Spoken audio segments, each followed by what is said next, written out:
This is going to sound like so much hate, and I swear it's not.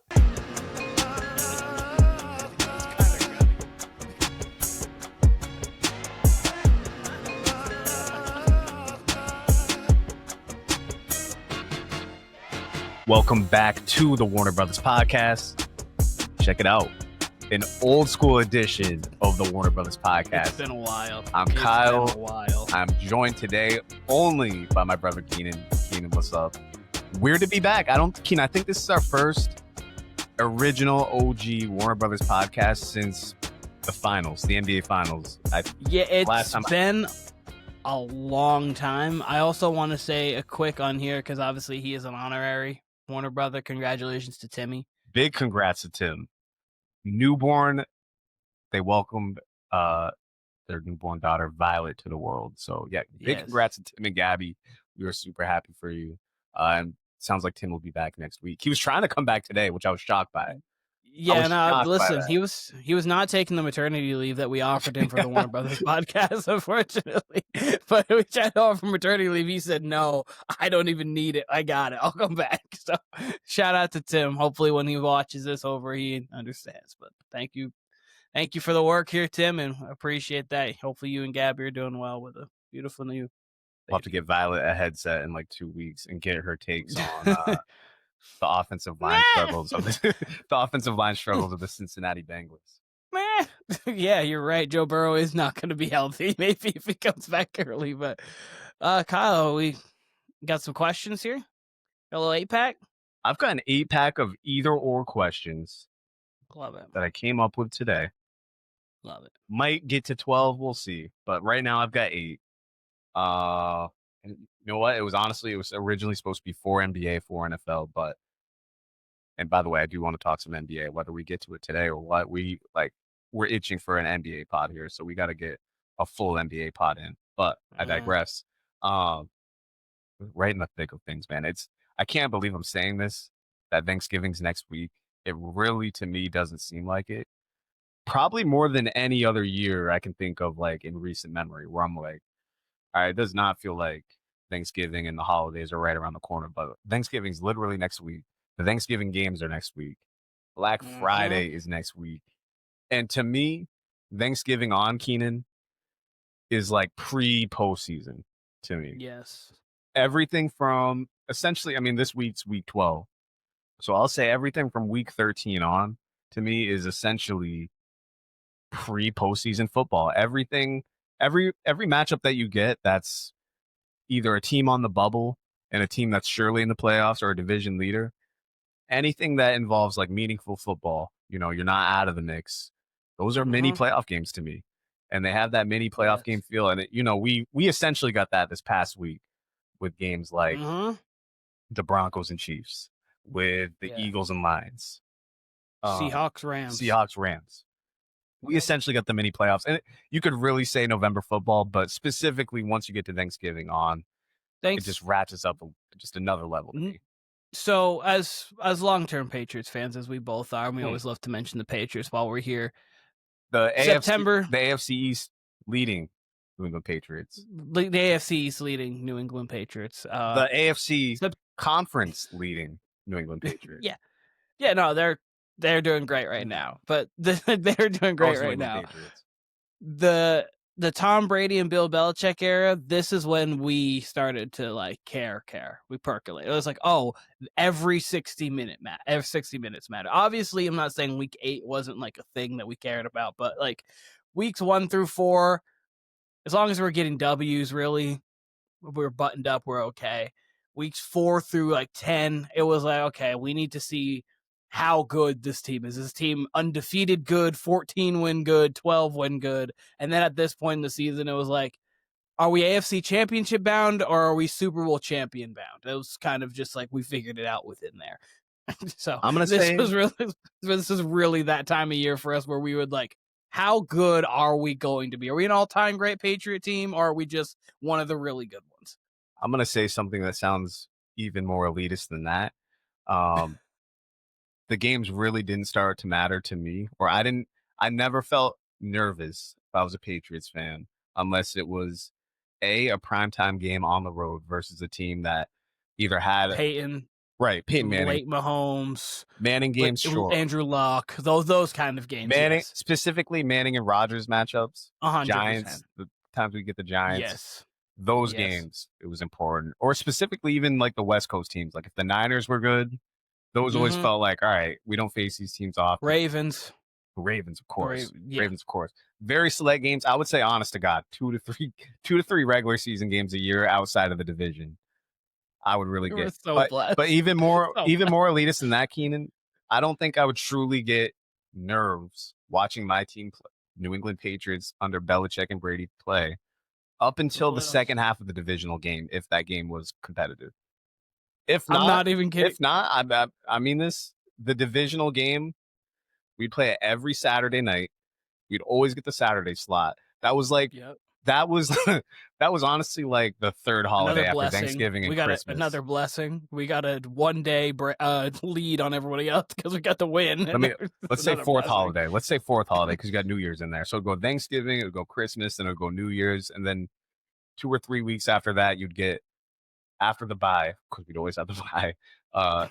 The divisional matchup against whoever, and unless it was the Ravens, it's like, all right, how much are we going to win by? 10 or by more than 10? That's how it felt. Genuinely was never worried. Genuinely was never worried unless it was the Ravens or a team like the Jets that just had a physical defense that could annoy me. But like when I saw the Steelers in the playoffs, never worried. Chargers, nope. To me, wasn't. The Colts with Luck, I'm sorry, nope. Just Broncos, a couple of years, no. I mean, out without Peyton Manning. Early we lost in like 05 when Champ Bailey was on the roster there, but like I know there was that Tim Tebow year in there where Brady threw for 6 touchdowns. Like it was, he punted. And I know we're probably doing a little bit too much Patriot reminiscing early, whatever. I don't care. They're not. That's my big memory of the Tebow game was Tom Brady punted on third and 10, punted the ball late in the game, and it caused a mini scuffle because it was highly disrespectful of Bill Belichick to be like, you know what, we're up by 35 points. We're going to have Tom punt you the ball on third down. This is why we are. I saw this. Will never be a dynasty better. I don't care if the Chiefs win 2 straight after this. Like, it just doesn't matter. They would never punt on third down. They just don't have that kind of. They just wouldn't do it. We were wouldn't do it. The true villains. And now guess what? They're back on top, and everybody loves the Pats. It's a different place. Darling. It's a different. It's gonna be nice when we're a villain in 3 years. Can't wait. We're too good. Can you imagine? Sorry. Go on. Ask this 8-pack of questions. I got on a little bit of a tangent. Yeah, we did. Yeah, I mean, whoever was listening or watching this podcast might have just clicked off.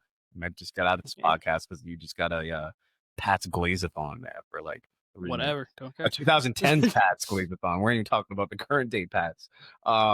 Anyway, NFL questions. So Keenan, we had, like we just said, we had 3 essentially playoff games, mini playoff games this past week. Yeah.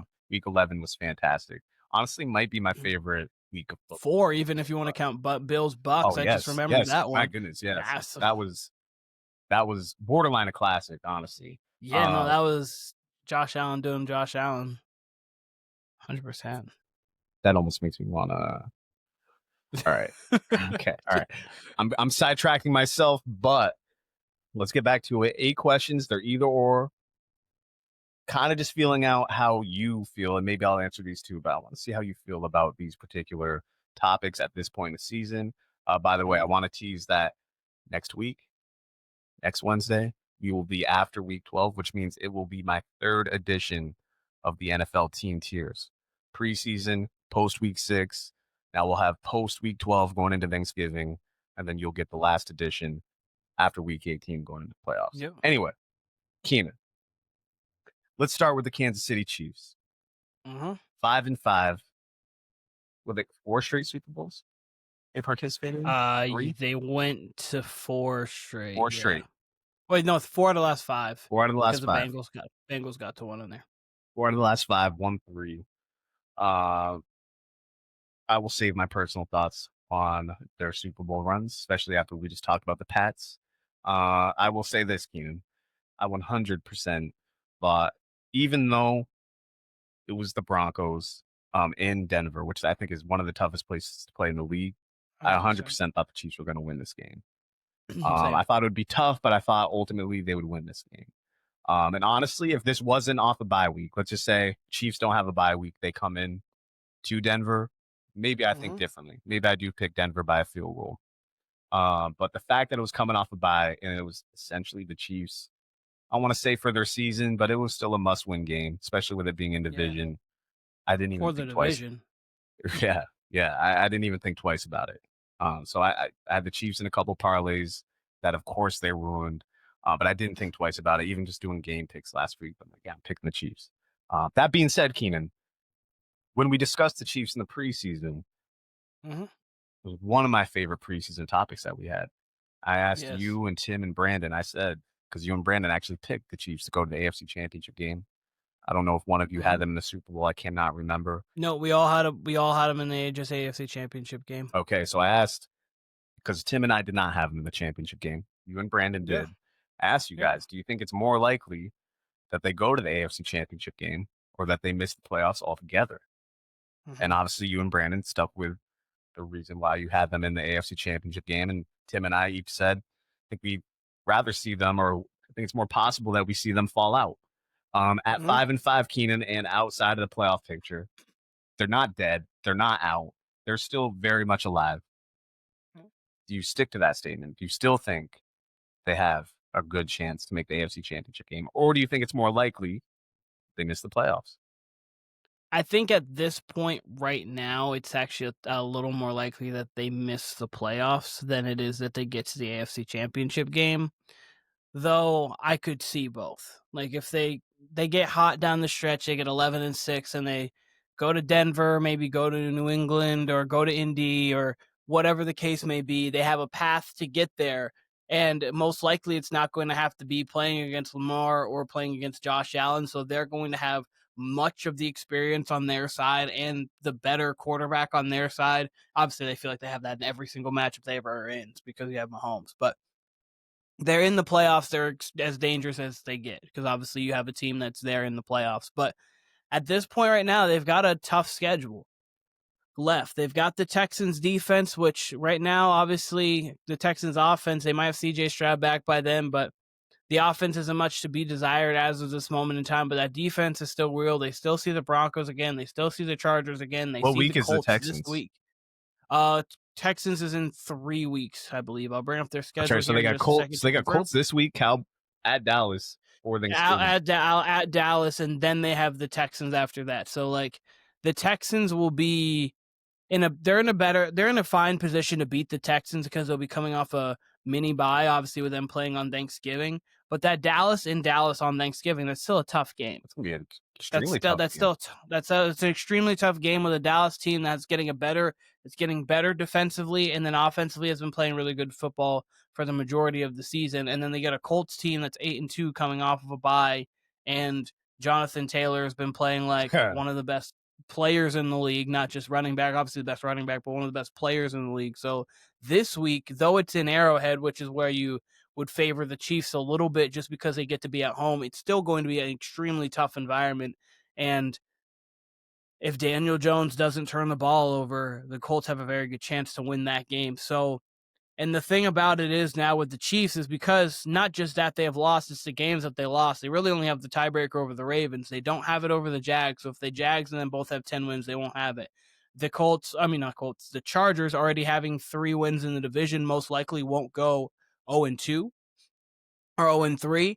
And in that point, the Chargers should have the tiebreaker over the Chiefs as well. Those are teams that they're going to be vying with. And then Buffalo, if for some reason Buffalo is that 7th team, for some odd reason, if that happens, Buffalo would have that tiebreaker over them for beating them. So they don't have the tiebreaker. So really, they have to go 6-1 down the stretch to get to 11-6 to pretty much ensure themselves.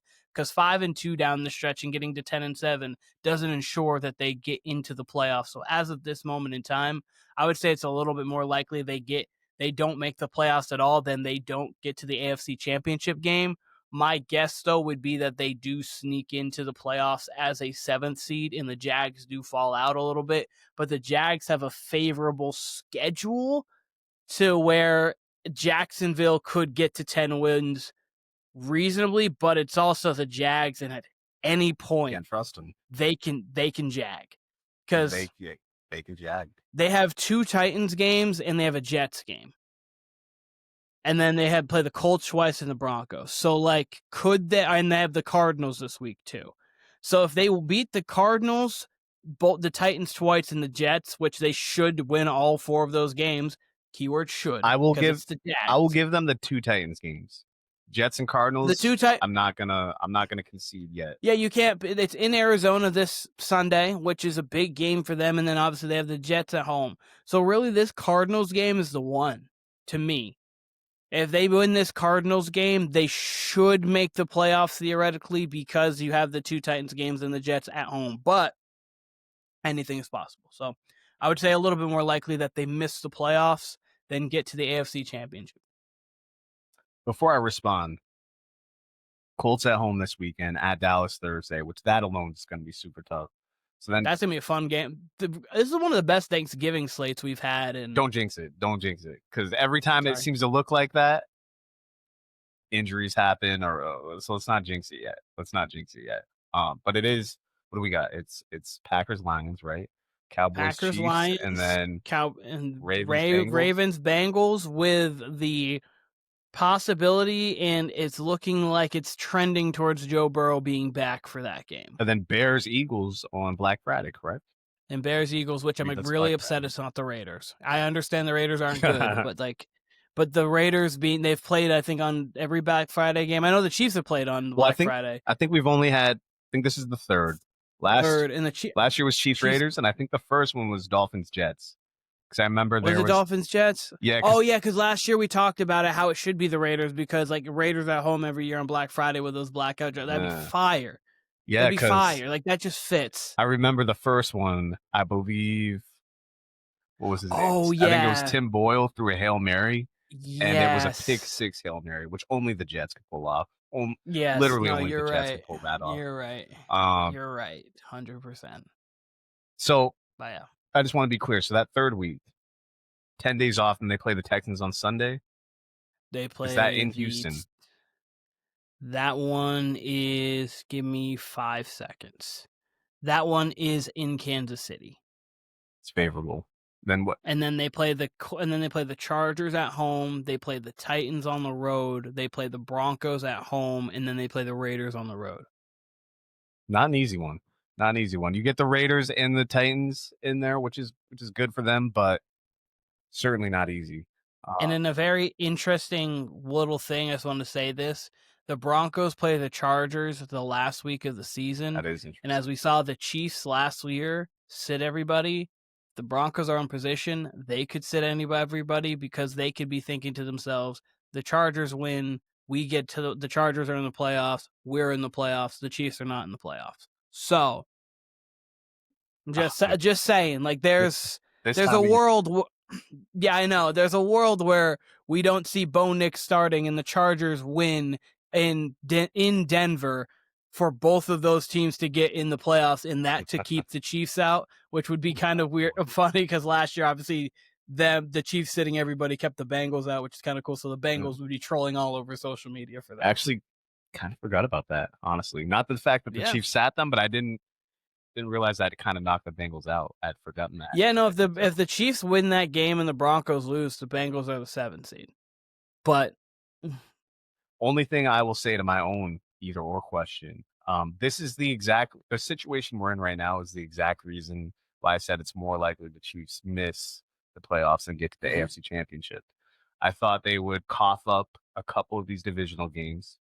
I thought it was more than likely that, I mean, what were they? 11-0 in one-score games last year? 11-0, and then they're 0-5 this year. 0-5 this year. I thought my Minnesota Vikings. Yeah, right. My view on this was that even if, let's say, there were 6 games that were one-score games, that maybe they regressed to 3-3. That's 3 losses on top of, let's say, 2 divisional losses. One of the Broncos, one of the Chargers. That's 5. So if you got 5 losses there, and you're playing the number 1 seed out of all the other divisions, and then you got some NFC teams in there, because they got the NFC, not the West, East. That's NFC East, which that alone is not easy, especially the Eagles and Cowboys game specifically. are, they're going to be competitive. I don't know. I saw a world where it could be, and I think I did pick them at actually 10-7. And I would, you had them in the playoffs at 10-7, but second in the division. I think you had second or third in the division. One of the two. Yes, I had them second to the Broncos. Had the Broncos winning the division. Yeah, Chargers which looks great right now. And the thing that gets me too, in thinking about all this Chiefs stuff, I just had it. I think I just lost it. Never mind. I had a point that I was going to make, and I just lost it. So go on. Early onset I'll dementia remember right it. there. I'll remember it in a second. Look, let's segue from the Chiefs because, I mean, even with that loss, even I agree with you, as likely as it is now, they probably do not make it, especially with, again, everybody ahead of them gets the tiebreaker. To me, the biggest loss out of all these is that Jaguars game, even more than this Broncos game. That's just not a game the Chiefs would ever lose. And the Jags, don't get me wrong, the Jags definitely tried to lose it, including on that play that Trevor Lawrence scored. He tried to get sacked. He tripped over himself. That was the most Jags win ever. That being said, I think if they don't end up getting in, I think that's going to be the one that ends up coming back. That is absolutely the one that's going to get it. And I remember what I was going to say real quick, and then we can move on to the next thing. Sure. It feels like last year's Chiefs team should have this year's Chiefs record, and this year's Chiefs team should have last year's record. I was actually going to bring up the same point. That's the funniest thing about all this is I like this team much more. I think this team's more talented, more offensively diverse. I really will go to my grave, Keenan, believing that last year's Chiefs team that made it to the Super Bowl was probably one of the most fraudulent Super Bowl teams I've ever seen in my life. Honest to God. Again, it might seem like hate, but every week that I would come on here and they would have some bogus ass 21-18 win in the most bullshit way. I was like, I don't think this team's good. Like, I could not wait to pick against them each week, and each week they would somehow win in the most bizarre ways. They'd figure it out, but there was like Josh Allen not getting the measurement in the AFC Championship game. The block field goal, that's a figure it out. That's a classic win. But I mean, that was it the Packers last year they got that kind of bogus pass interference call late, or they got a no call in the passer. It was something. There was a lot of games where you could point to a play or two where it was like, if this this extremely fortunate play that happened for them, and it's kind of what the Eagles are doing right now a little bit. The Eagles defensively are playing, I think, at a little bit higher of a level. Like they're suffocating some of these. I mean, the Chiefs play like really opportunistic.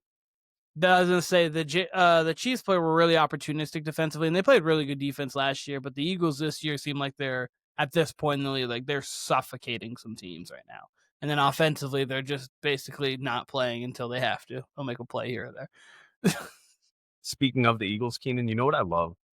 And I said this. I felt like early on in the season, a lot of our preseason topics were like, it's almost like the NFL gods heard us and they were like, we're going to put all this to the test. Like Baker playing good those first 6 weeks and Hurts playing questionable those first few weeks.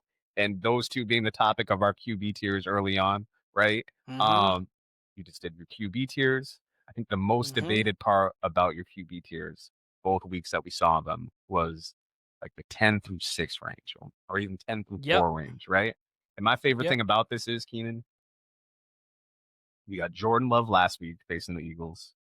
We had Jared Goff this week facing the Eagles. And then this Sunday, we get Dak Prescott facing the Eagles. And we saw how Jared Goff and Jordan Love did against the Eagles, and we'll get to directly compare all three against a team, like as you just said, their defense seems to be peaking at the perfect time. At the perfect time. And they just literally, like you said, they suffocated. Jared Goff, it's a weather thing, true, but I mean, that defense, we got to give them all the credit in the world. They did the damn thing. And then the Jared Goff inaccuracy, sure, that's the weather. Jordan Love, that was at home. That was straight up jail ball. Both games were jail ball. Now you're going to get the Cowboys, who you haven't seen since week 1 in a bizarre game, who are going to be probably foaming at the mouth. And probably feel, I mean, they're going to feel good coming off the Raiders. So that's probably the matchup I'm most looking forward to. And they also felt like that's also a game that they felt like they probably could have won if the game doesn't get shut down for an hour and a half. Correct. Like they were rolling, and like both offenses are rolling. Don't get me wrong. I still think the Eagles would have probably won that game, knowing they are the better team right now.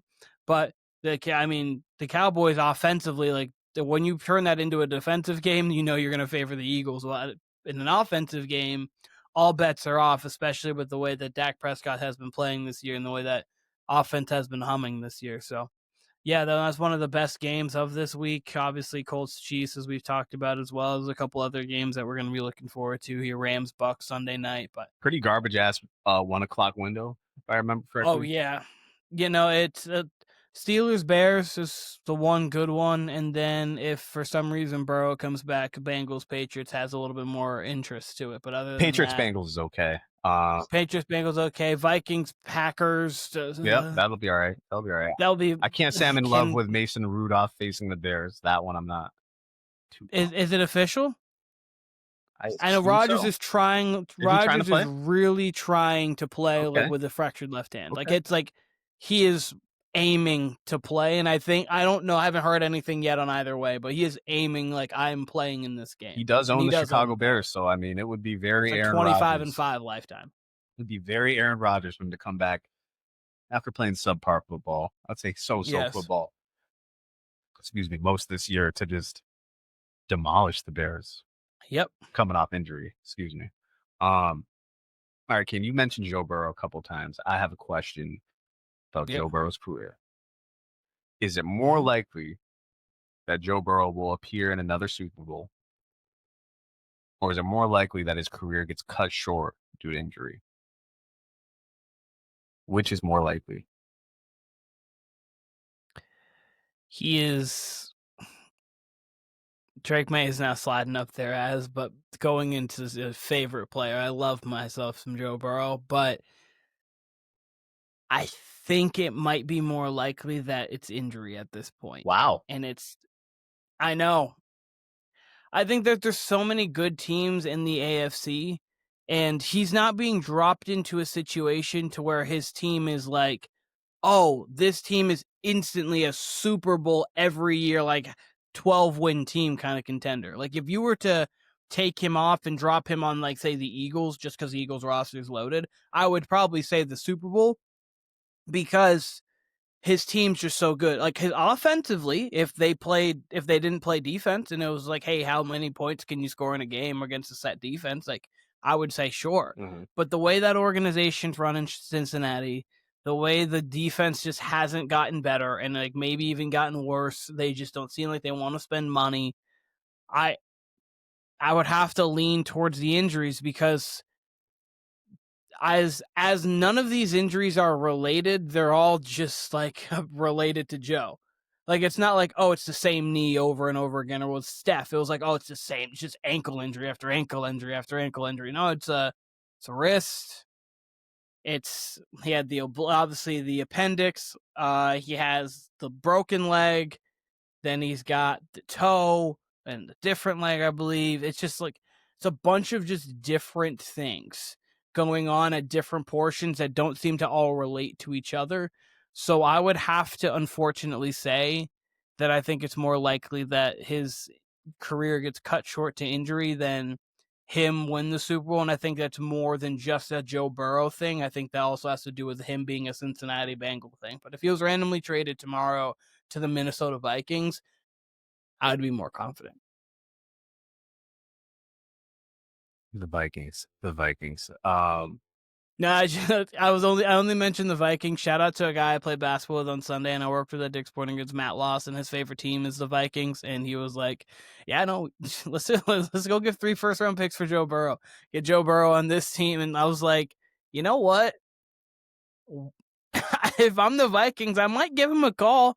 I don't know if JJ's that guy. We have a line, we have receivers, we have a defense, we have coaching. I might just say, hey, what are you interested in anything? JJ and a couple firsts, and he's always we can get him. Vikings, man, like just real quick, man. That's one, like, as soon as it seemed like they might not bring Darnold back, I'm like, you sure you want to do that? You sure you're just gonna if it was a 10-win season, I'd be like, okay. But the fact they went 14-3, I'm like, sure you just want to just shell that out and act like it was purely just your franchise him. Like Exactly. franchise. That's all you have to do. You don't have. I understood them not wanting to give a huge contract, but just franchise him. And then you see JJ's already gotten injured this year, and JJ's already been bad this year. Oh my God. You put in Sam, and you're like, oh, wait. So now let's shop JJ. Exactly. That was exactly what I said last year. I was like, beginning of this year, I should say. Beginning of this year. But I'm not disagreeing with that at all. Like, just franchise him. I just don't understand why we wouldn't franchise him just to see. He's competent. We know at least he's obviously he's more than competent, but I'm just saying like he's at least competent at the position. The way they handled that made it honestly seem like hubris. It made it seem like they completely believed it was purely their coaching staff. That's why I couldn't believe it. If it was 10 wins, we've seen that with enough quarterbacks where you could be like, all right, that is somewhat coaching. That is somewhat his ability, though. But all right, they squeezed 10 wins out of this quarterback. 14 wins in a 17-game season is no fluke at all. For you to just say, all right, we're cool. That, and you know what? Maybe I bought into that a little bit because I didn't think the Seahawks were going to be this good. I thought they were going to be a 7-8 win team. Sure, I didn't think they were going to be a 4-win team, but man, that's hubris to just say, no, we're good. We're going to take this rookie quarterback who, by the way, we hardly saw him play in preseason. I don't know. I thought that was a lot of hoop. And I think Kevin O'Connell's a great coach. And I absolutely love Brian Flores as a DC, former Pats DC. I mean, he was so much better than Matt Patricia in his one season. Shouts to Brian Flores. And I thought he was actually okay in Miami. I didn't think he was terrible in Miami at all. Just too much of a hard head, apparently, for Miami to care and like him. lot of hubris there from KOC. To answer this question, though, I think I agree with you. I think I agree with you that it's more likely his career's cut short to injury, specifically because Keenan, I think like most of these injuries have required surgery. And that's my big thing with him is we kind of saw it. It didn't really matter with Gronk, which is crazy to say because he was so imposing, but he had a lot of surgeries and he lost his athleticism, but he didn't lose his effectiveness, which we see that with a lot of tight ends anyway. See it with Travis Kelce right now, who relied a lot on athleticism, and now he can kind of just be that like Jason Witten style tight end where you're finding the right spot. So we see that across tight ends. But to use a cross-sport comparison, Blake Griffin had a lot of surgeries. And we saw it overnight. One day he was Blake Griffin, and the next night he was not above the rim. Blake Griffin. He was not. It was a must-see BG. He was not. He was not must-see BG. What the next thing you knew, he was on the Pistons and shooting corner threes. And you might be lucky if you saw him, get 3 dunks over the course of 5 games, type of thing. And I do wonder if that's the case with Joe Burrow. Granted, he doesn't rely on athleticism, obviously, like Blake Griffin. But I mean, if you're missing, Keenan, if you could pull up his like game log, like what? Yeah, absolutely. What are we let's say since 2020, which I think was his rookie year anyway, correct? Was the 2020? Yeah, 2020 was his rookie year. So and there's one. I just want to say one thing before I forget it about Gronk. Yeah. The thing about Gronk is with the Patriots too, obviously, because the Patriots are the Patriots. But like the thing about Gronk is you can scheme an offense that doesn't have to involve Gronk as 14 targets a game and still be successful when you're smart and you're able to, and you have the pieces around it. It's kind of hard to scheme an offense without a quarterback. So it's really hard he has to be involved in some way, which makes a difference. But his year 1, 10 games, because he broke his leg. They were 2-7-1 that year. Played 10 games or missed 10 games? He played 10 games, missed 6. So he missed 6. He missed 6. That was a year, I believe. I think that was the first year. And then the next year after that, it was, I think, a couple of years. And then obviously 17. Then he played 16 games. They went 10-6. They went to the Super Bowl. He played 16 games. They were 12-4. And then they went to the AFC Championship game and they lost to Patrick Mahomes. Then played 10 games and then was out with the wrist. Last year played 17 games. And then this year only played 2. So, like when you read through the log, it doesn't sound as bad because, like, it really is 6 here, and then this season for the most part. But you have to always think it was, so the broken leg, and then coming in with the appendix, and then it was, he never really had a good preseason. Like, this was the first year he played all preseason.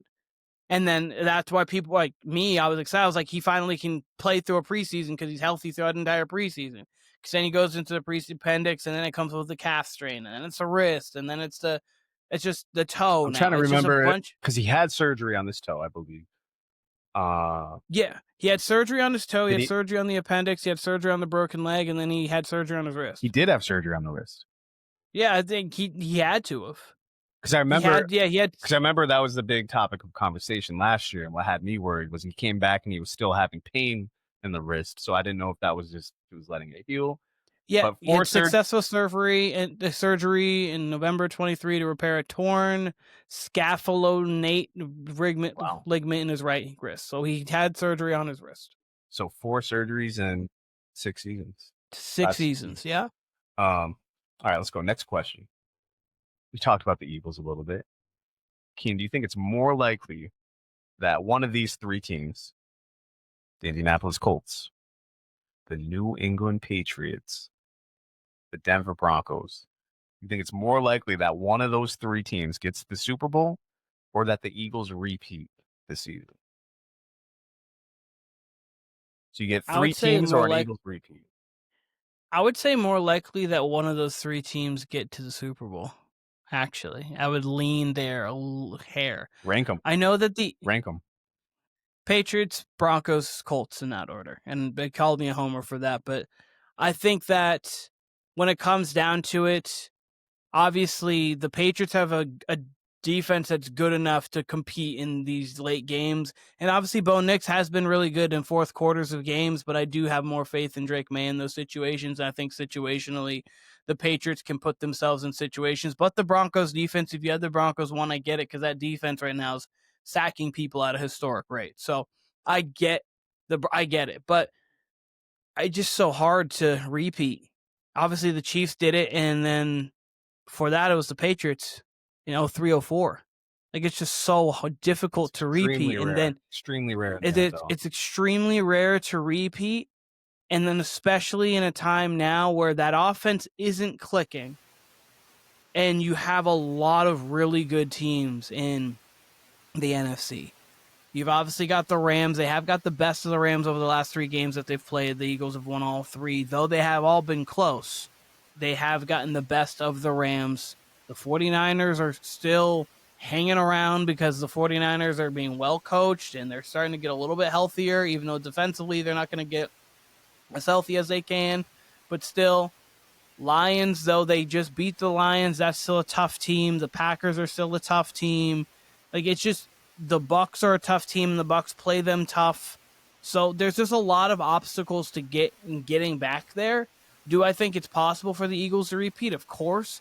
It's just, we've seen it twice, and it's been by the 2 greatest quarterbacks, you could argue, 2 of the 3-4 greatest quarterbacks in the history of the league, by Mahomes and Brady, are the only guys who have repeated. So I would say these other 3 teams, it's not out of the realm of possibility for a new team to pop in and get to a Super Bowl and even win a Super Bowl, you coming from being a team that wasn't all that great last year because you have a good offseason in what you do. So I'd have to lean within those 3 teams, though if you're an Eagles fan, you could feel like you should be able to repeat. To add to your, Hall of Fame quarterbacks or all-time great quarterbacks theory with that, or example, I should say, who was the last team to repeat before the Pats? It would have been the John Elway and the Broncos, and before that, it would have been Troy Aikman and the Cowboys. Oh wow, yeah, I guess it would have been the Cowboys. Yeah, and they would have been before that, and then before that, I believe it would have been. I'm not sure if Montana repeated. I don't think he did actually. Now that I'm thinking about it, I'm not sure. I think a lot of them kind of flip back and forth, but that gives credence. Yeah. And if I had to answer this question, it's funny. My favorite part of this is because the Colts, Pats, and Broncos, they're in the easier conference. The Niners did repeat. Sorry. Okay. So I'm just looking at this now. The Niners did repeat. So it's been I'm just going through Bradshaw, the last 5. Bradshaw, Montana, Aikman, and then Elway, New England, Kansas City. So we've got all-time great quarterbacks. So Hurts would you got to be an all-time great air. quarterback to repeat, kind of thing. Hurts would be in rarefied air. He would be. But to be fair, I mean, we didn't think of Brady as that quarterback by the time until he repeated. So I would say this: Colts, Pats, and Broncos. They're in the weaker conference, but it's funny. Let's assume they all hold core, and they're the 1, 2, 3 seeds in whatever order. Yep. Whatever order, doesn't matter. They would have the home field advantage. They're still going to have to go through likely one of, let's say, the Chiefs, let's say the Ravens, possibly if they get in. The Bills obviously will be in the mix. Like, you're going to have to go through one of those teams, and if it's not them, probably multiple, both, to be quite right? honest. Probably 2 out of the 3. And then even if not, you might get Harbaugh-led Chargers and Justin Herbert, even though that doesn't look as strong right now with their offensive line issues. Still might get what was I gonna say? Maybe a Texans team if they could sneak in, but like if the Texans sneak in, or you get one of those other teams. Like you get the Colts, you get the Broncos, you get the Patriots, depending on which team you're talking about in that sense. I think the 1 seed's going to be ultra important. Because if, say, the Chiefs do get in, the Chiefs will be a 7. So now your first playoff game as a 2 is the Chiefs. And although you're going to be at home as the 2 seed, it's going to be difficult. So I just think being that 1 seed is going to be extremely important for whomever it is out of the Patriots, the Colts, and the Broncos, because those are your most likely teams to get it. Yeah, and that's the thing about it is the Eagles look as good as anybody right now. Even if that offense isn't 100%. Clicking, they look 100%. Like a safe bet right now. And they look possibly like the best team in the NFC right now. But the thing about that is the NFC is just loaded from top to bottom. Yes. You don't feel safe with any one of these teams if you're in the NFC. Let me check something real quick here before I...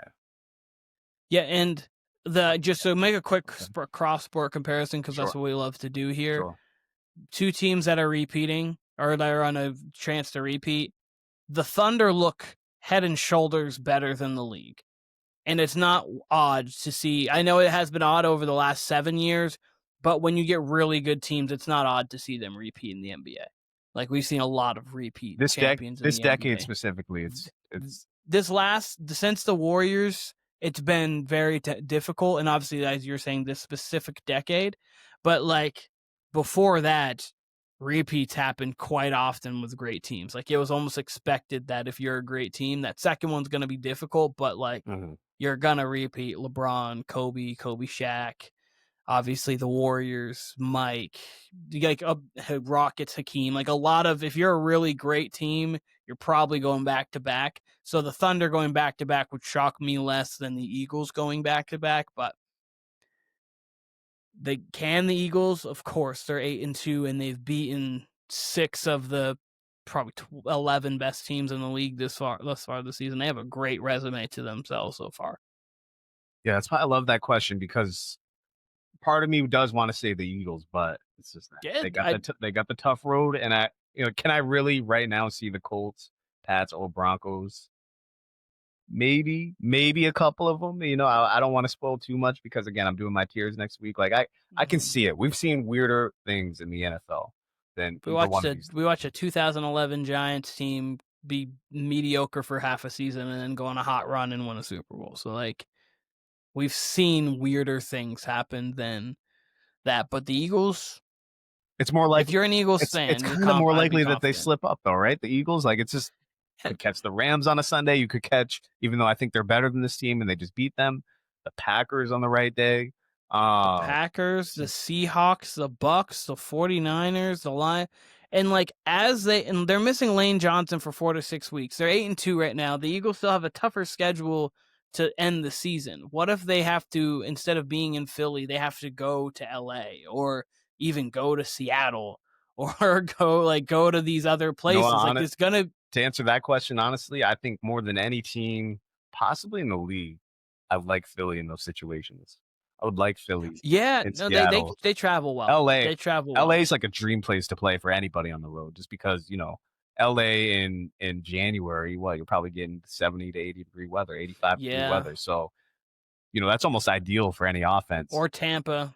Or like if you get to Tampa, like depending on if it's deciding to rain there, but like if it's not raining, should be nice. All right, let's keep it moving. Yep. Keenan, do you think it's more likely that the Bears win the NFC North or that the Carolina Panthers win the NFC South? just want to break this down real quick. It's kind of similar to my last question. The Bears would have to go through, obviously, the Packers and Lions, who are ahead of them right now. Or the Packers might even be behind. Actually, no, the Bears are technically winning the division right now. The Bears are winning the division, and the Panthers are half game out. Panthers are second right now. So the Panthers really only have to worry about the Bucks. Bears, you got to deal with the Lions and the Packers. So who do you like more to win the division in that situation? In the current situation, I've got to lean the Bears. So I did a quick schedule look too, because obviously that matters. The Lions right now, the Lions are the Lions. They're still a very good team, but obviously they have been a little bit more vulnerable. And Caleb Williams has actually played pretty well against the Lions in his career. He's had, I think, one of his better games against the Lions last year. Though this year was obviously they got waxed, but they have a chance to play them again. The last game of the season could be for the division. It is Lions at Bears, so that'll be interesting. But the Panthers, I do think the Panthers are interesting. We tried to talk ourselves into this preseason, like before, like the end of the last season, we tried to talk ourselves into the Panthers, and then we were like, I don't know. And then now the more and more we see it, it's like, well, maybe we were kind of right on what we were trying to say earlier. The Panthers end their season with the 49ers at the 49ers this week, the Rams next week, then they have the Saints, then they play the Bucks, then they play the Seahawks, then they play the Bucks. I don't know. They would have to win two of those games that are outside. They'd have to play. Bucks. They would have to win both of those Bucks games and then at least go 2-2 against the Rams, 49ers, Saints, and Seahawks to give themselves to 10-7. And then the Bucks will obviously be losing 2 to the Panthers. Where's that Seahawks game? I know the 49ers game. I think that's at home. In Carolina, I should say. So they get the Seahawks. That's a blessing. Rams are. That's a blessing. Where's the Rams? At that Carolina. And then Rams and Seahawks in Carolina, and the 49ers on the road this Sunday. Okay. Or Monday rather. Okay. So I would lean the Bears because right now they are in a better position as they are in the lead rather than being behind in the race. And they play the Steelers, the Eagles, the Packers, the Browns, the Packers, the 49ers, the Lions. So their road's not easy either. Like I'm not trying to make it seem like their road's easy. Their road's not easy either, which is why this question was tough. But I do trust the infrastructure of the Bears more than I trust the infrastructure of the Carolina Panthers. And I think I would lean the Bears, but my bet would be for neither of them to win the division. Rich of you to think the Bears have an infrastructure. I don't think the Bears have had they don't have much since they don't have much, but Ben Johnson's creating some sort of some sort of culture there of like they're building an identity. And I know the Panthers' identity would be sent. What's their identity? There's a run first, not turn the ball over kind of team that's willing to be opportunistic defensively is what the Bears are looking like right now. They're running the ball heavily. And I know the Panthers are too because Rico Dowdle's been getting the ball, but I would lean the Bears, but these are I think this is like if you're telling me the Bears have an identity, I think that identity is to be one of the most ridiculous teams in the league and just trying to play the most entertaining game, which I'm all for. I'm like loving these Bears games right now. Fair. And then it's not that the Panthers have like it's not like you gave me the 49ers or something. You know what's weird about the Panthers? Give me a Panthers. That seems to have like kind of an identity too. And Bryce was dealt last game against the Falcons. You know what's weird about the Panthers? I don't think they're necessarily good, but I think they're tough. I think they're a tough football team, and they can they're resilient. They have a backbone to them, which makes no sense. The word I would use. They make no sense, and I think what you said Bryce was dealing this past week. I think the week before that he passed for 103 yards right against the Packers. So they played the Saints and they lost 17-7, and he threw for $124 and a pick. And then the week before that was 103.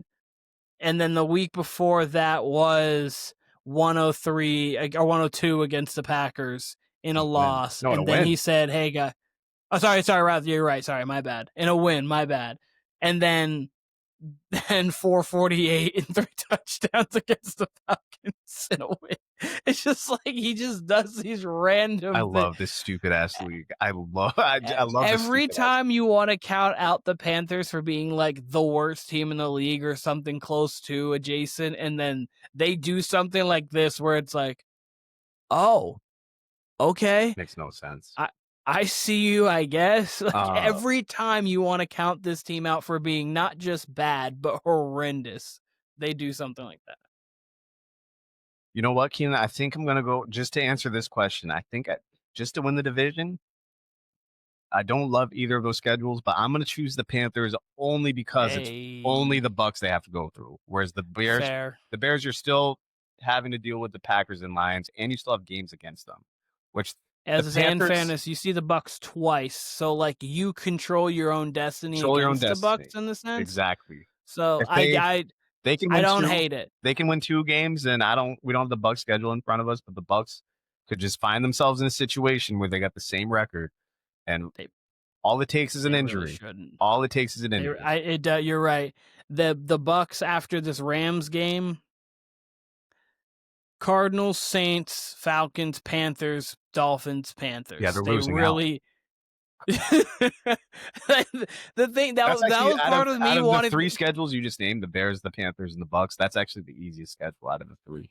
Oh, by far. And like I didn't think the Panthers are going to be as good like as they are right now. So like even division games are going to be a little bit tougher. There's no reason I could give you for their record other than Darnold has looked far better than any of it. Like he's looked I won't say all world, but he's looked at like one of the top backs. Yeah, technically you would be all world if you're one of the best backs in the league. Looks like one of he has looked all world, Kyle. Like it's weird to say that Rico Dowdle has looked all world, but I mean they don't got running backs in Europe, so yeah, he's all world. So he's 5 yards a carry, 5 touchdowns on the season, 833 yards. Like their defensive he has looked really good, and that was the ending year of the schedule was a part of the reason why I had the Bucs at 13-4 in winning and being the 1 seed, because I thought that they were going to go into that stretch pretty much 7-4 and then win the last 6, like just go on a heater and win 6 in a row, which they technically could still do. They just have to beat the Rams on Sunday night, which would be difficult. I thought the Patriots games preseason, I thought the Patriots game they would lose or they would win, rather than they lost it, because their season's gone pretty similar to what I expected their season to go thus far, and I thought they were just going to run the table. But we'll see. All right, Keenan. Yep. Out of these 2 divisions, which do you think is more likely we get a Super Bowl representative? Mm-hmm. The NFC West looks like we're going to have 3 playoff teams, so your chances would be higher. Yeah. Or the NFC North, who maybe we'll get 3, maybe we'll get 2, maybe we'll get 1. But it looks like we'll at least get 2. NFC West. Pretty confidently with the NFC West right now. I think that game, the Seahawks versus the Rams, we could be seeing that. We're going to see that one more time, and then I think we could honestly see that like one more time. Like there's a chance that could be your NFC Championship game kind of game. Like those are 2 really good teams who the Rams, obviously, they have an advantage of playing at home because that field and just like the weather and everything suits their team so well, with Matthew Stafford dealing at an elite level. And then the Seahawks have one of the best home field advantages in all of football. You could argue the best. Kansas City is obviously up there. Philly's pretty good. Detroit's good as well. Like there's some others, but I just think there's a little bit too many flaws that I'm seeing with the NFC North. Like the Bears, we just talked about the Bears and how like they have been winning these games, but they do have a net negative -6 differential right now in their 7-3. So there's that. The Packers offensively, they have not been looking good at all offensively as of late. They just can't seem to get offense going. And then the Detroit Lions they just don't seem as buttoned up, I guess, offensively. And like there's just like spells where it's like, okay, this team just doesn't. Well, in this case, it was cold weather, right? Because they put it on the Commanders just the week before. Yeah, so like they have a game, like when they beat a team and when they're playing a bad team, typically they'll blow the doors off of them and they will just run up the score kind of thing. But then it seems like this year Detroit, unlike the last couple years, in their really big games, they seem like they haven't been playing up to par other than that Ravens game, because they obviously lost to the Packers in pretty convincing fashion in week 1. They lost to the Chiefs in pretty convincing fashion. And then the Eagles dominated that game defensively, even though Eagles offensively didn't look great. And then they did beat the Bucs, though. So, like, they have had some win, and they beat the Ravens. So they have had some wins here and there against some pretty quality teams. But overall, the Lions haven't looked as dominant as they have over the last couple of years. So I'd say the NFC West would have most likely would be the most likely, honestly, division to have a Super Bowl representative, you could say, just because you can give, hey, here's 3 teams instead of in the NFC East even, there's only really 1. So, like, there would be the most likely one just because the percentage alone. Let me shoot the Lions some bail, and I agree with you, it's NFC West, but let me shoot the Lions some bail here. Week 1 Packers, it's week 1. It's week 1. You can't really compare week 1 to other games, but I agree. My takeaway coming out of week 1 was how out-physical they got by the Green Bay Packers. And, of course, weirdly enough, that's like been the Packers' problem lately with these games, is that they're getting out-physical. They haven't matched that energy, really, that we saw the first 2 weeks of the season. Chiefs game, well, you mentioned the Ravens. Ravens were super banged up that game. Lions go to Chiefs. The Lions are super banged up that game. Chiefs kind of deal with them. They never really recover after that weird call in the first drive with Jared Goff. And then this past week, their defense hung with the Eagles in this game, which you could kind of say about the Packers too, which it's kind of my thing with Jalen Hurts. You know, we talk about how the Eagles shut down the other quarterback. Jalen Hurts didn't look too great in either one of these games versus the Packers or in this game against the Lions. But to shoot the Lions some bail, Goff was awful, awful. And then I would say the rest of their team performed. I mean, Gibbs obviously performed. He was really the only person that showed up on their offense. He and probably Amon-Ra when he could get the ball. And Jameson Williams, of course, he scored. But the defense showed up, and then we got that terrible call on the very last offensive play of the game for the Eagles. That wasn't a kneel down. That pass interference. There are hand fighting. Refs call it pass interference. Lions don't get the ball back. Granted, it doesn't look like Jared Goff would have done anything to get them in position to score, but I do like how the Lions defense played in that game because they were pretty banged up going into that game as well. I agree. I think the thing, I guess, with the Lions to me this year is in the losses. I know even banged up or not banged up, they have been like out physicaled, and that's not typically how they lost. Seemingly. And like in the past when they lose games, in that Vikings game, they got out.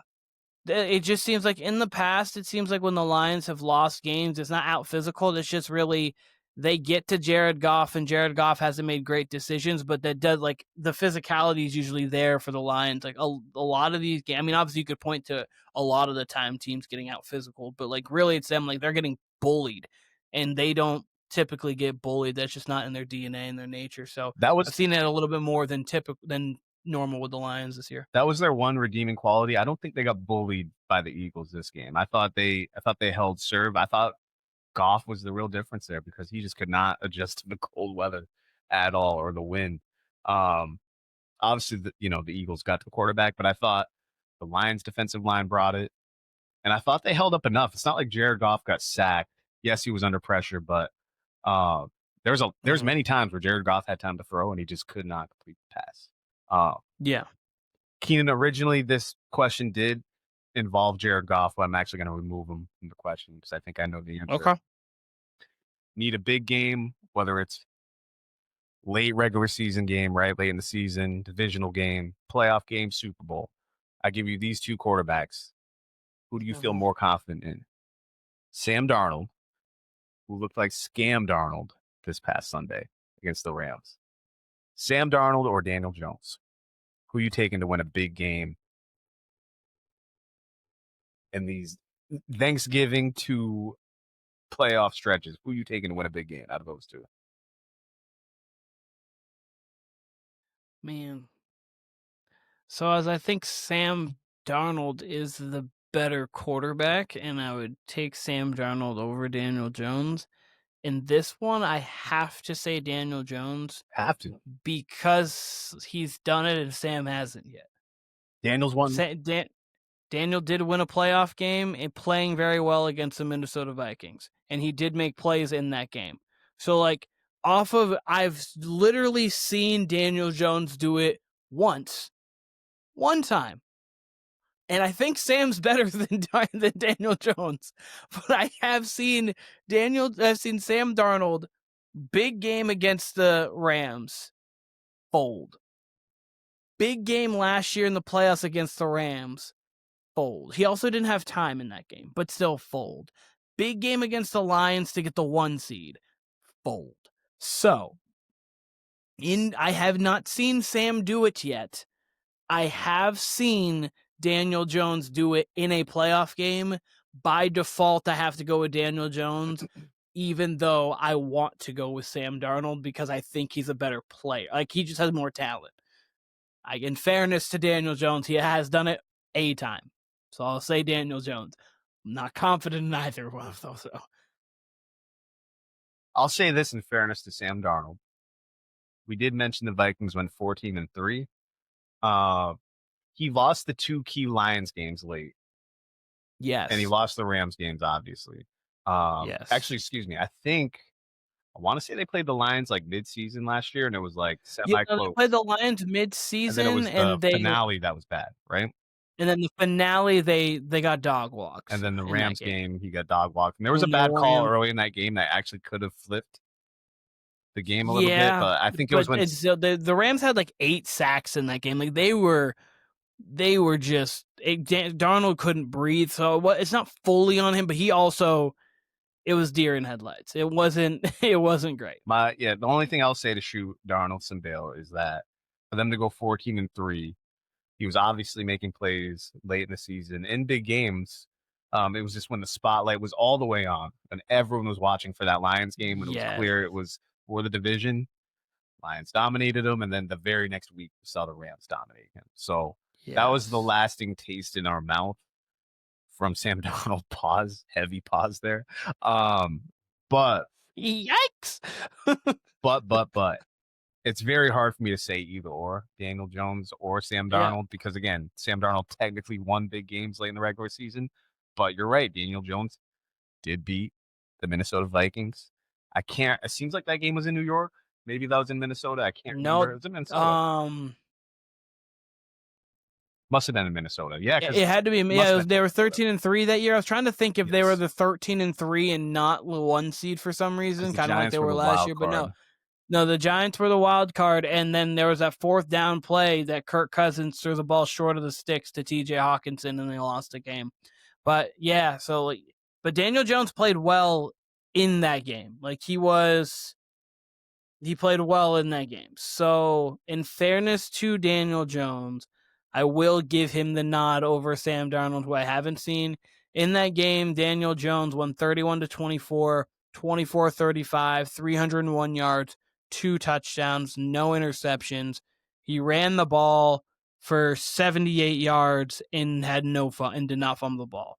He had a 114 passer rating. So in fairness to him, he played a really good game in a big spot on the road in a tough environment to play. Tough stadium because they do have a really good crowd there in Minnesota. So I will give him that.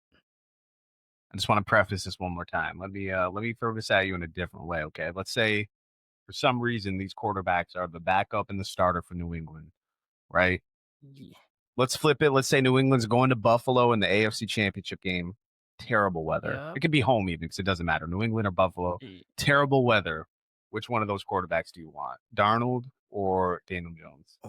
Like the worst possible. Like you got to win this game to get in. Let's say it's 17-20, 17-21 even. Ball at the 20. Which quarterback you want in that situation? To do the Tom Brady. What kind of weather? Terrible weather. Terrible weather. Awful like weather. wind terrible or like snow and rain terrible? Awful weather. It doesn't matter. We won't say wind. We'll just say it's windy enough, but it's bad weather. I think if it's terrible weather, I might lean Sam because Daniel Jones has a fumbling problem and he can't. I'd be really nervous that he can't hold on to the ball, and Sam Darnold's a stronger arm, can cut through the elements. So I might lean Sam there, but in respect, I should lean Daniel Jones because he did play in New York, so he did play in bad weather. Both quarterbacks. Well, both technically played in New York. Both played in the both played in the NFC both played and in AFC, East Rutherford. So, yeah, they both played in East Rutherford. But yeah, man, that is a tough question. Do you have an answer for that question, Kyle? I'm interested to see your thoughts too. I kind of have to lean with you, like Daniel Jones. We have seen the big game, but the way I phrased it was big game. You have to win. Who are you choosing? I think Darnold has more ability, but that don't matter. Ability does not matter. We see that with Jalen Hurts.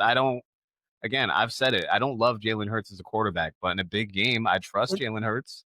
In that situation, I trust. So I'm not saying I'm pleading you could trust in the playoffs. You could trust Jalen Hurts more than Lamar over like what he's actually done in the playoffs. Though Lamar has been clearly the better quarterback. Like if you're taking quarterback for quarterback, Lamar's better.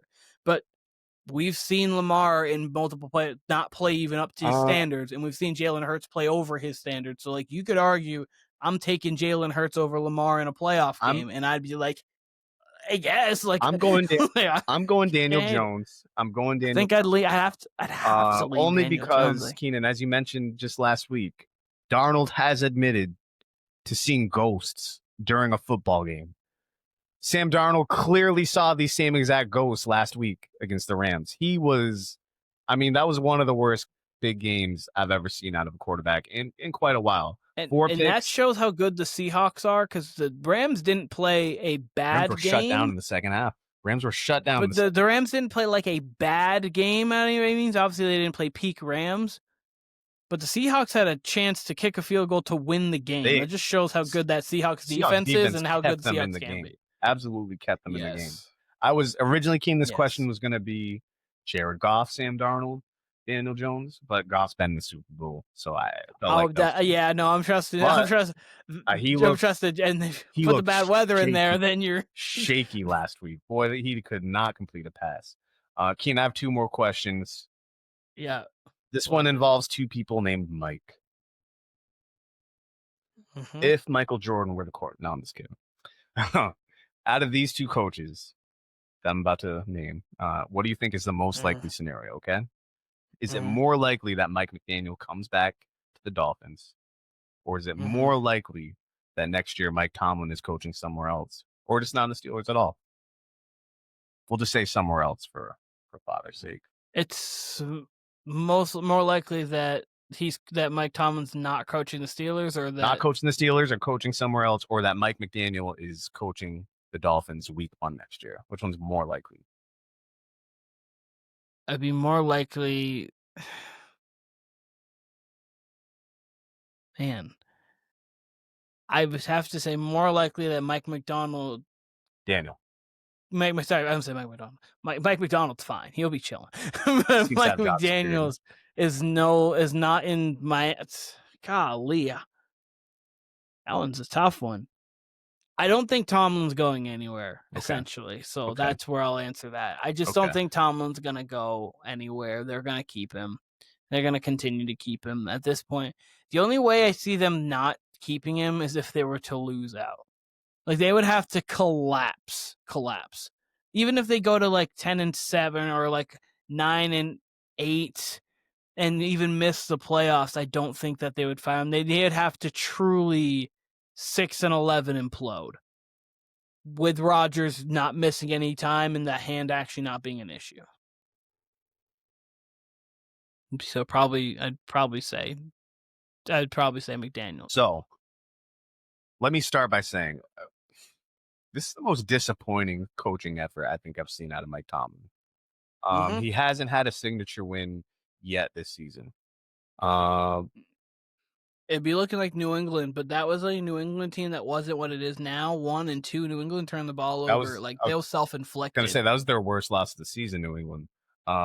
That was self-inflicted loss. It seems like either maybe Steelers had a game in London early on, right? Or an international game that they won. That might have been their best performance. Or if you want to say week 1 versus the Jets was probably their best all-around offensive performance. But yeah. And then they did just get, what game did they just win recently? Where they actually the Colts were their best, probably. Yes, that was probably their best win. That was at home. Their best win was the Colts. They uglied, like, defensively, that was probably their best win, and then offensively, it'd probably be the Jets. Like, if you're just taking, like, individually. This is the Jets offensively. This is Bears at home, like Bears in Chicago, I should say. Bears in Chicago. That's gonna be, and we'll see with Aaron Rodgers. You know what's funny? It's almost like if they have Mason Rudolph in this game, it's like where Tomlin wants to be. People like, finally, I have a trash quarterback who I like. There'll be a 17-19 game, and maybe Boswell lining up for the field goal. Muck it up and make it ugly and disgusting. And it's a game the Bears are dying to lose. Like, those are the games the Bears love to lose. Except for this year, they seem like they're trying to pull those ones out, but usually it's the ones they're dying to lose. I'll say this to answer the question directly. I agree with you. I don't think Tomlin's going anywhere. I don't think Mike McDaniel's going anywhere either. I actually think like this team has not quit on him the way. The media is weird, Keenan. The media like hates I don't want to say all media. I don't want to say that, but I saw clips early on where people were like, man, this team's quit on Mike McDaniel. Oh, you can't dress like that and be a head coach in the NFL.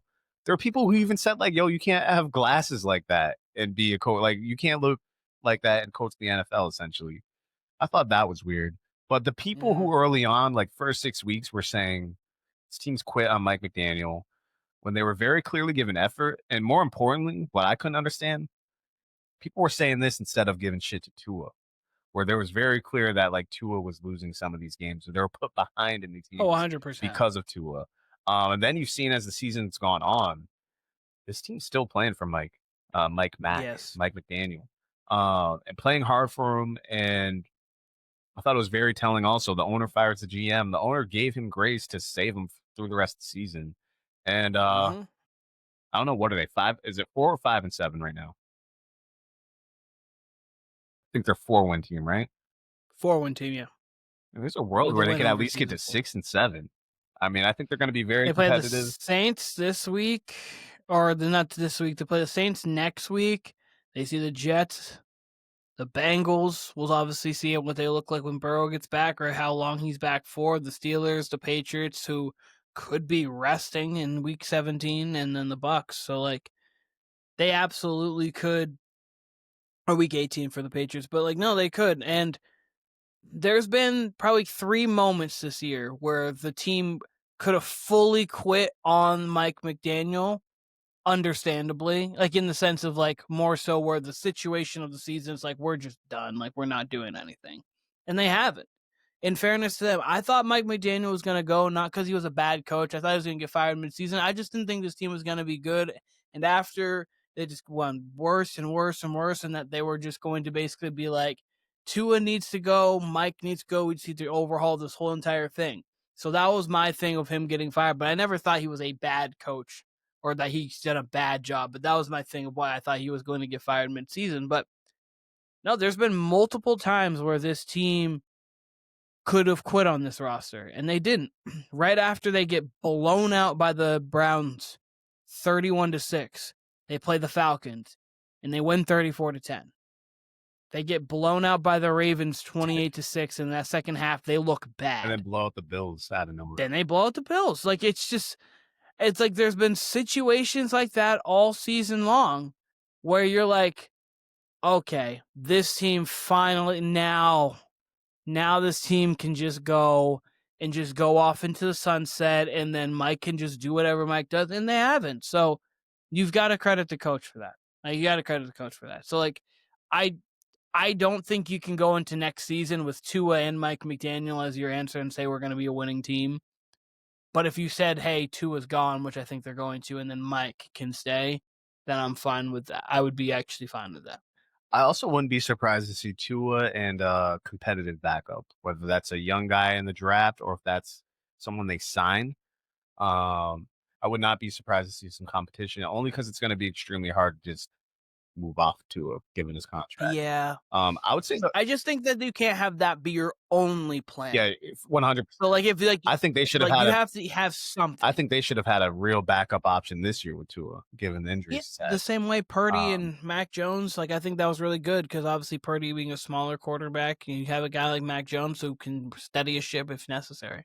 I would say the weirdest thing, and this is kind of the reason why I took such a contrarian stance with Mike McDaniel, because everyone was on the whole he's getting fired train. I believe this is his 4th season. First 2 seasons they make the playoffs. Is that correct? Yes, they make the playoffs. They lose with Skylar Thompson against the Buffalo Bills, and then they lose to Chiefs. Kansas City in the cold game. So against the Chiefs. My biggest thing was if you're telling me they're coming off a 6-11 season last year, fine. They were 8-9 last year. They're like 2, whatever coin flip games away from being in the playoffs last year. It was super weird to me that everyone was like, especially in the media, was like, okay, this is the team we're all going to shit on. This is the team that's, yes, the vibes weren't good. Tyreek was unhappy and he wanted out, but like we see that from a receiver 2 or 3 times a year. Name a team we see that from a receiver 2 or 3 times a year. So it was really weird to me, and then the continuing pile on Mike McDaniel. So to answer your question, back to the initial question, I think both happen. I think Mike McDaniel comes back. I think Mike Tomlin comes back. If I had to say, though, which one is more likely, enough, I'd say McDaniel, only because this has probably been the most listless season of Tomlin's career. Usually you have 2 or 3 of those signature wins by now with Tomlin, and it's really only been the Colts for me so far. If you want to say that week 1 game versus the Jets, which was Aaron Rodgers' revenge game. I think, and to be quite honest with you, they obviously beat the Ravens in the first game last year, and then they lost to the Ravens in pretty convincing fashion in the second one, and they lost in convincing fashion in the playoffs. If they lost in convincing fashion to the Lions, or sorry, not the Lions, I'm looking at the Lions because they play the Lions again. But if they lost in convincing fashion to the Ravens twice again this year, maybe.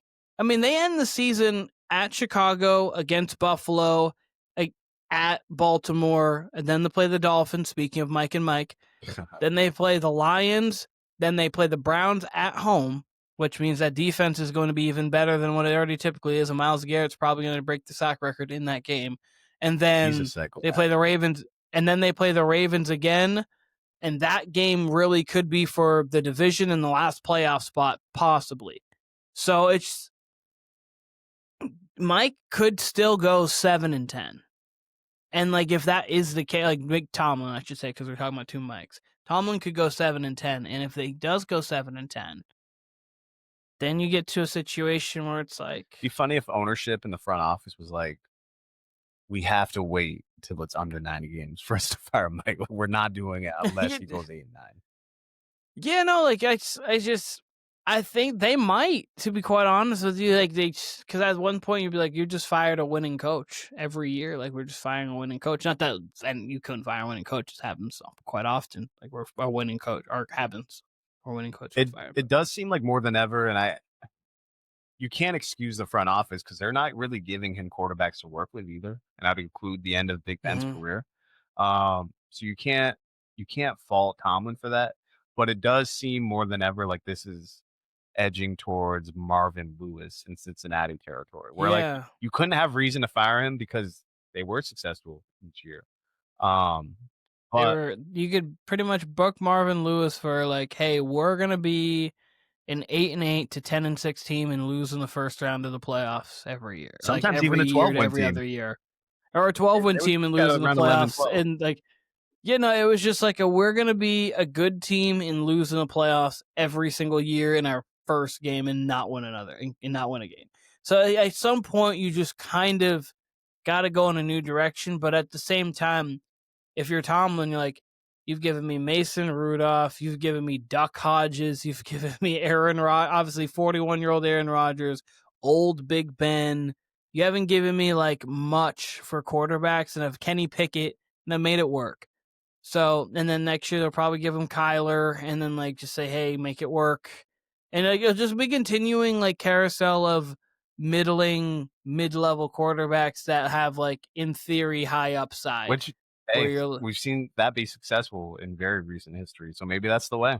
So maybe it is the way. So like it's just, or Mac Jones. Mac Jones feels like a guy who they're gonna just.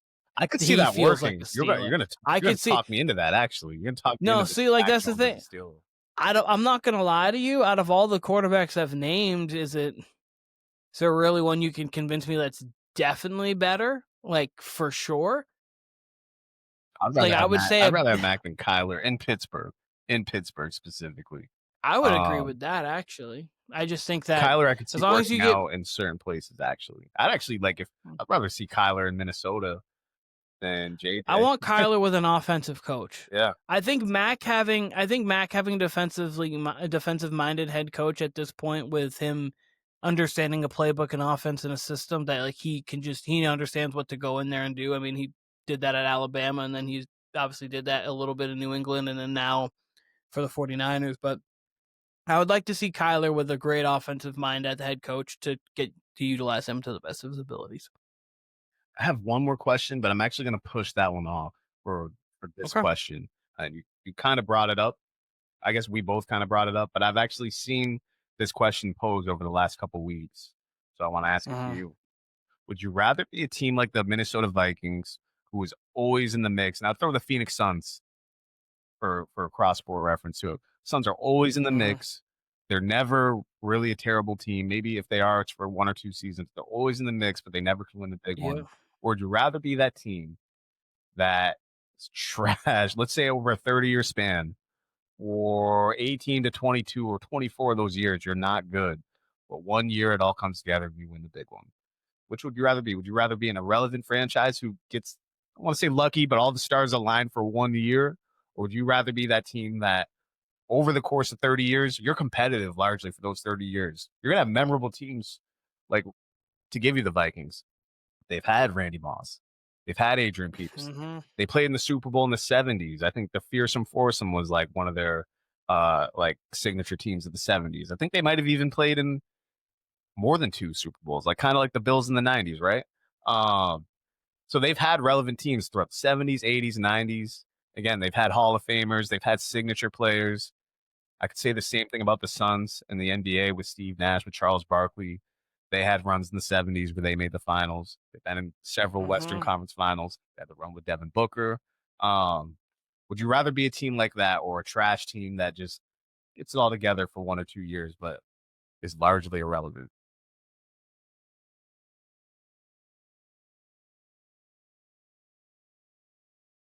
The media person in me, like the guy who does the podcast and the guy who talks, would rather be the guy who has the team that won a championship, because I could still point to that championship team.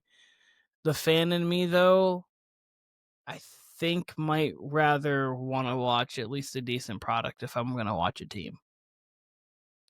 So, golly. Let me confirm. So, have we, say over a 30-year period, have we won a Super Bowl?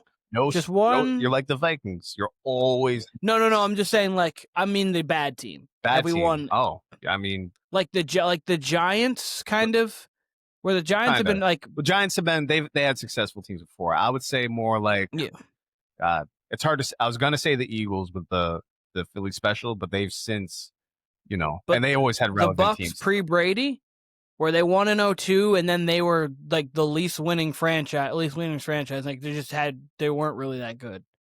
Would be kind of what, or if say like the Bengals won a Super Bowl, or no, the Bengals had like a fine It would team. be more like, man, it's hard in the NFL. Let me think. I get the Jags if they won in 17. If the Browns won it, let's say the Browns win it.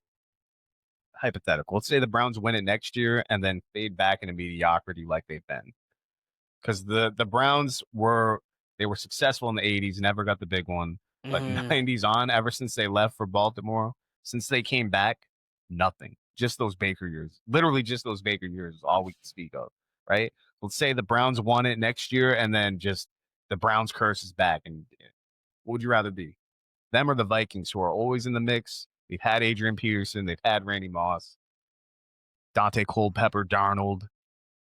Shit, who else? Teddy Bridgewater for those years. Like, you've got teams to speak of, and you've got a rich football history. I'd rather be that team. I'd rather be a team that's always in the mix. Breaking my heart. I think I would rather be that team. I think because like right now I'm just thinking like that one random. I think I would rather be that team because Titans might be the cross sport or the NFL reference for this for the other side because they made it to the Super Bowl with McNair and Eddie George and say they won that Super Bowl. Would I rather be the Titans who have done pretty much nothing, and even in the years they felt like they were going to do something, they still did nothing really, other than a couple years, and then I think I'd rather be the Vikings than the Titans. Like in this comparison, I think, though it's difficult because as them, you could say, well, we did win one. We've got one. And it's, if they got two, like the Giants per se, because like the Giants have Titans those two, haven't they won had one. some. Titans at least have not won one. No. Titans haven't won one. So like in this case, really, I'd be the Vikings than the Titans. But like, if you say like the Giants or the Vikings, where you've got two Super Bowls, but a lot of teams are not that memorable. Like, you have some memorable players, but, like, you get the 07, you get the 11, and then other than that, you're not doing a whole lot. I'd say that's the Giants for this decade. Difference is Giants had real success in the 80s. Oh, yeah. And even 100%. Even the 2000s, I mean, even the 2000s, they had success. Yeah, 100%. Like, I just mean more so, like, last about 15, 17 years with the Giants is more so what I'm thinking. Okay. I think I would probably if I had two, I'd rather be the Giants. If it was only one championship and I had nothing to show for otherwise, I think I'd rather be the team where I could at least watch them every year. Because at least I could ride a roller coaster of like, we're going to be good and then we're not. Yeah, I mean, the Giants are tough for me because, again, like, Giants by and large, my entire life have been successful. This has been their least success've stretch.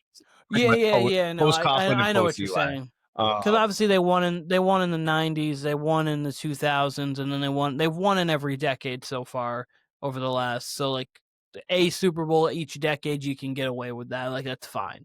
Yeah. So I understand. But like realistically, like the Cowboys since '95, like haven't done a thing really, but they've been wildly entertaining teams. Yeah, I would say they've been closer to the Vikings though, to where they're always in the mix. That's why. Yeah, no, that's what I'm saying. Like, the Cowboys have been always in the mix. Like, interesting. You can talk about them. You could do that.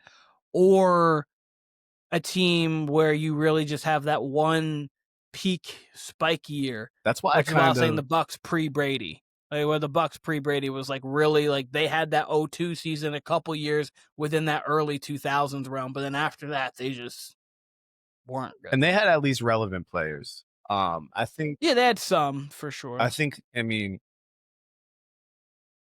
a couple things here. All right. So, one, I mean, I could have took this time to shit on a certain team I love to shit on. The Jets are the real example for this. If the Jets were to win they couldn't be any more relevant.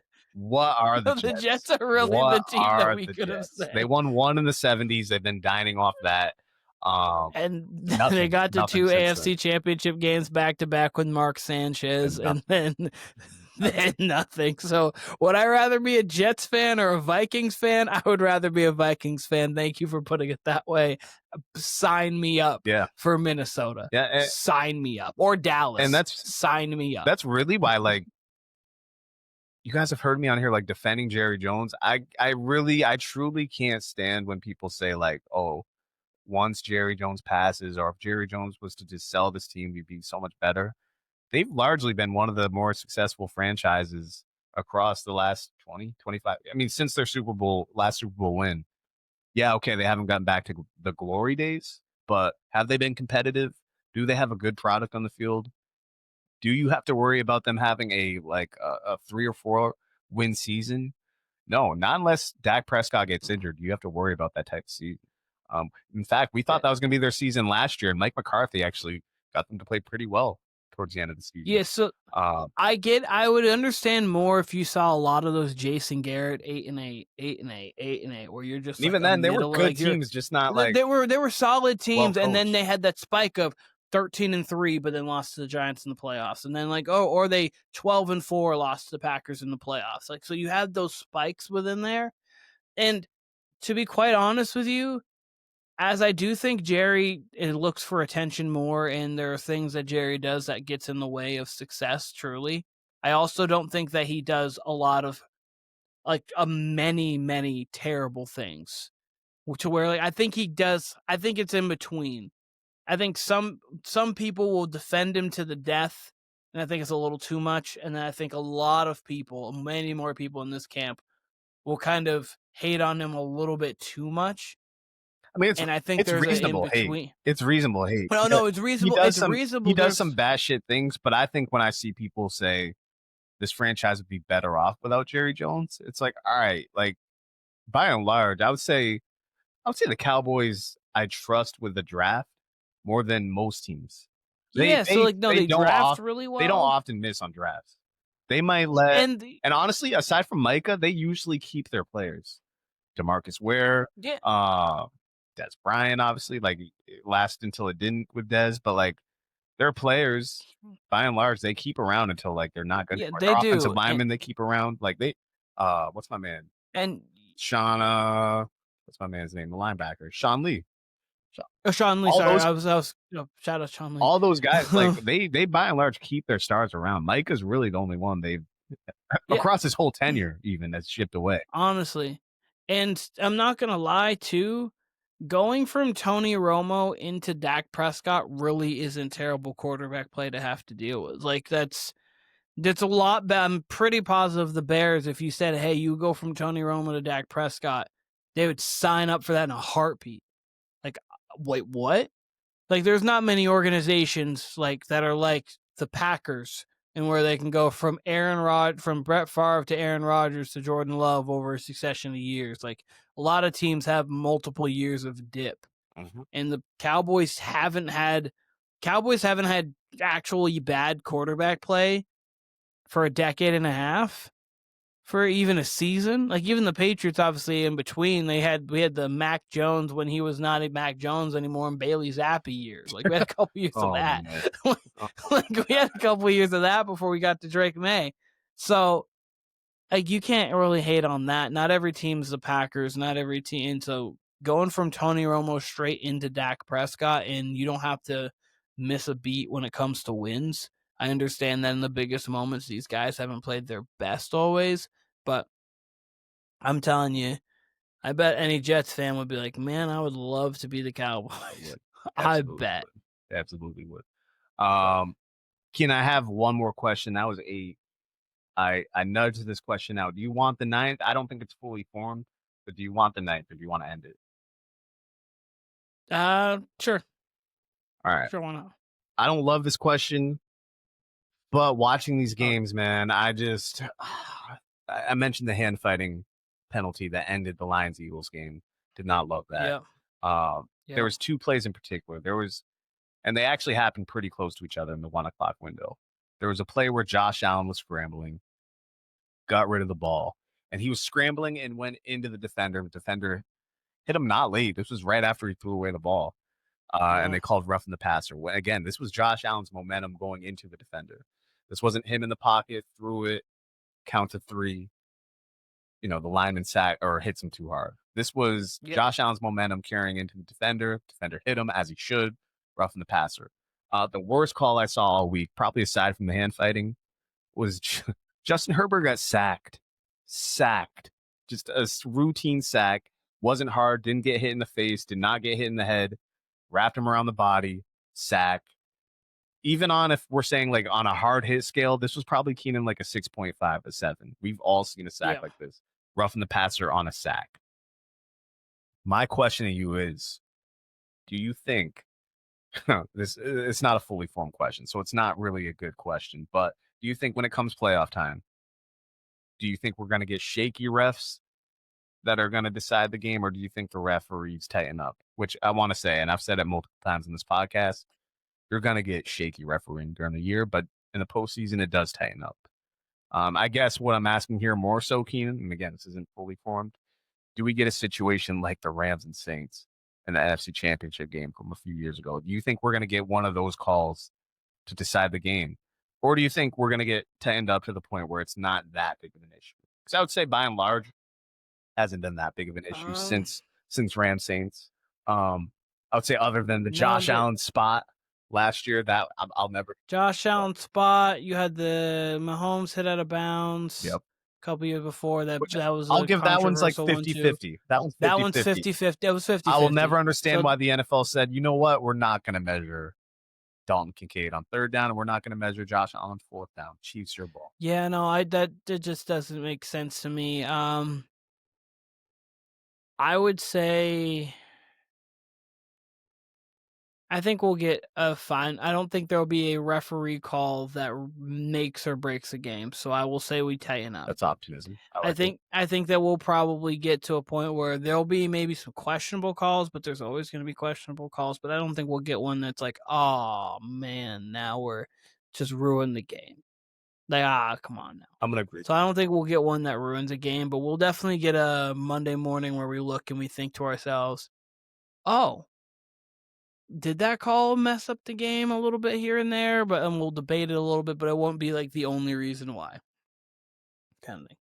I do think there's times where that conversation's forced, like where it's like, all right, nothing really happened this week in a game, so let's focus on this call. Maybe in the, sometimes it's not even the fourth quarter. It could be the second or third quarter. Yeah, it could be like a second quarter call, like right before the half, where it's like, did this call affect the game because the Chiefs weren't able to go get points on this possession? And it's like, they had a whole half to figure it out from there, guys. Like, as it was an important, pivotal moment in the game, like, it's not to force it. To counter that, though, I mean, in theory, you would have, for a Lions-Eagles Sunday night game, you'd have your best crew out there, and you end the game on a hand fighting call. I mean, we see so much worse each day or each game when it comes to like possible pass interference calls, and for them to call that hand fighting route, I think it was AJ Brown, right? And I forget who the corner was, but it was AJ Brown. He wasn't even looking for a flag, and they throw the flag. That's the kind of stuff that worries me. Pass interference has been there's been a lot of like, I don't even know what they saw. And like the Patriots have had multiple. Like Stephon Diggs had one of the most egregious one of the worst ones I've ever seen. Yeah. Genuinely one of the worst ones I've ever seen in my entire life this year. So I just hope that doesn't continue. We'll see though. But look, we got one thing before, if you're trying to close it up. What's up? Thursday night. Oh, Bills. Yes. Bills at Texans is going to probably be the last game that CJ Stroud is sitting out for in concussion protocol. He should be back next week, especially with 10 days of rest before their next game. The Bills are 5.5-point favorites on the road at Houston. I think that this game's going to be oddly close, but I do think that the Bills are going to win. This feels kind of one of those spots where short week, big win. You go on the road. You have to go to. The game was in Tampa. No, the game was in Buffalo. So never mind. You go on the road now to Houston, and I think that it's going to be a 24-20 style game where Buffalo's defense hasn't looked great. Davis Mills has looked semi-competent, really, which is that the offense hasn't really looked much different with Davis Mills and CJ Stroud, which either saying a little bit about Davis Mills, CJ Stroud, or a little bit of both. But either way, I think it'll be a 24-20 Bills win. They really don't care about how they get it done this time. It's just really going to be getting out of Houston with a W. I've got the Bills at the same score. I've got it actually 24-13. I kind of see it the same way, though. I think it's going to be an ugly game. The Bills have been a team where it's like, all right, you see them play a great game, you expect it to carry over into the next, and it doesn't. Houston's defense is for real. Look, they're going to try to get in the playoffs too. They're a bubble team, and they've got Stroud coming back the very next game. They're going to make a run here for sure. I would love this game if it was CJ Stroud versus Josh Allen. I mean, I think we could talk ourselves into the Texans if that was the case. Honestly. I do think the Bills will win this game. I think it'll be ugly. I think it's going to be exactly the game you're talking about here. I think the Bills are just going to try to get out alive. I think there's going to be times in the first half, especially where the defense gets to Josh Allen.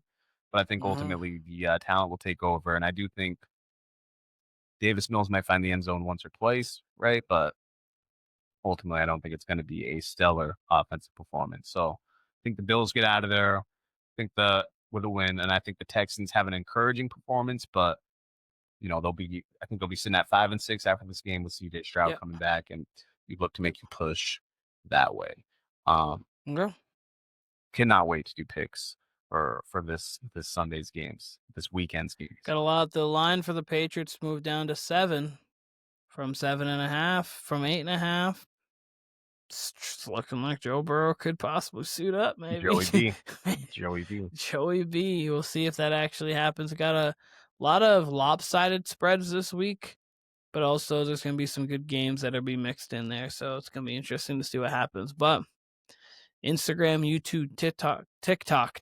What's TikTok? I don't even know what that is. TikTok. All at Warner Brothas Podcast. We appreciate all of you guys. Make sure you like, comment, subscribe on the channel. We appreciate everything. And we'll be seeing you guys again very soon.